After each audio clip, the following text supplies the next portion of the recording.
अनंतकोटी ब्रह्मांड नायक राजाधिराज सच्चिदानंद सद्गुरु श्री ब्रह्मचैतन्य महाराज की जय. श्रीराम समर्थ. 19 ऑगस्ट. आपल्याला देवाची नड वाटते का? एक मनुष्य प्रवासाला निघाला. त्याने बरोबर सर्व सामान घेतले. तो पान तंबाखू खाणारा होता. त्याने तेही सर्व साहित्य बरोबर घेतले होते. गाडी सुरू झाल्यावर थोड्या वेळाने त्याने पानाचे साहित्य काढले तेव्हा त्याच्या ध्यानात आले की आपण चुन्याची डबी विसरलो आहोत. त्याने पुन्हा पुन्हा सामान हुडकले. त्याला मोठी चुटपुट लागली. कुठे काही पडल्याचा आवाज झाला की त्याला वाटे चुन्याची डबीच पडली. कोणी त्याच्याशी बोलले की त्याला वाटे आपल्याला हा चुना हवा का म्हणून विचारील. ज्या गोष्टीवर आपले प्रेम असते त्या गोष्टीची आपल्याला नड लागते. ती नसेल तर हळहळ वाटते. तशी आपल्याला देवाची कधी नड लागली आहे का? आपण आपल्या घरातल्या सर्व वस्तू आपल्या म्हणतो. बायको, मुले आणि घरातल्या इतर वस्तूंची आपल्याला इत्थंभूत माहिती असते. परंतु देवघरातला देव ज्याची आपण रोज पूजा करतो तो कधी आपलासा वाटला आहे का? आपली जर ही स्थिती आहे तर आपल्याला देवाचे प्रेम कसे लागेल? देवाचे प्रेम लागायला हवे असेल तर जगताची आशा सोडली पाहिजे.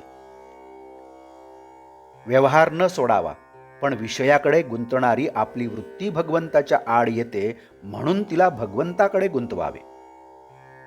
भगवंताची खरी आवड उत्पन्न झाली पाहिजे. देवा वाचून आपले नडते असे वाटले पाहिजे.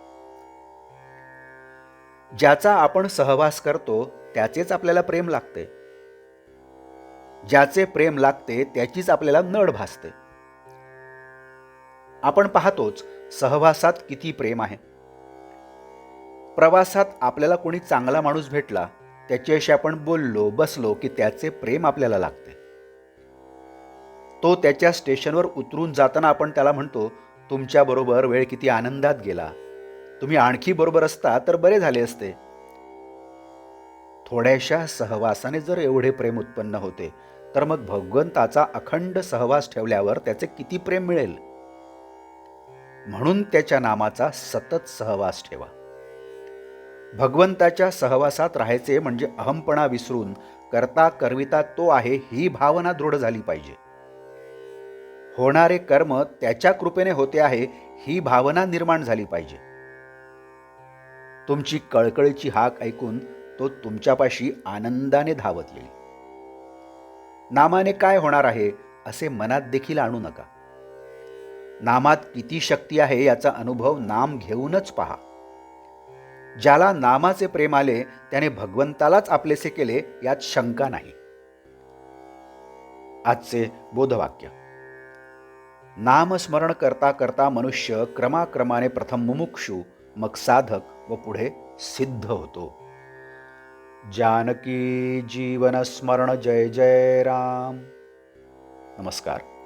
आपण या चॅनलला नवीन असाल तर कृपया सबस्क्राईब करावं ही विनंती. आपण या चॅनलला अजूनही सबस्क्राईब केलं नसेल तर आपण सुद्धा या चॅनलला सबस्क्राईब करावं ही विनंती.